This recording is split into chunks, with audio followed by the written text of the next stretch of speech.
Mgbe a na-ekwu maka ihe gbasara ezi akparamagwa na ezigbote omume bụ nke gbagoro ọsọ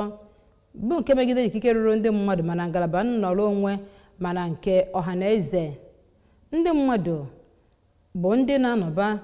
na-ahụta onwe ha n'ajọ ọnọdụ enweghị nchekwa na enweghị ezi nkwụdosi ike bụ nke gụnyere ma gọọmenti ma bụrụkwara nke a na-ekwu na ọ naghị akwalite ọdịmma etiti. Nnukwu onye isi oche Anambra State Universal Basic Education Board ASUBEB bụ Dr. Nwadinobi onye gosipụtara nkwenye gbasara nke a n'ọkasịrị na akparamagwa ọma dịgasị iche iche dị oke mkpa iji wee kwalite ọdịdị nke otu mbikọrịta nakwa ịkwalite ọdịmma mee ka amata na ezi akparamagwa bụ nke bụ ahụ etemasị etene nkwụ maka nkwụdosi ike nke obodo na mmepe bụ nke gụnyere ikwu eziokwu, ịkwụba aka ọtọ, ị na-erube isi, ị na-enye nkwanye ùgwù, obiọma nakwa adịmọcha. Queen Anịgbọgụ bụ onye ọlụ anyị kọrọ anyị akụkọ a n'uju. Ọ lụtụrụ aka na ọ nwegasịrị ihe njirimara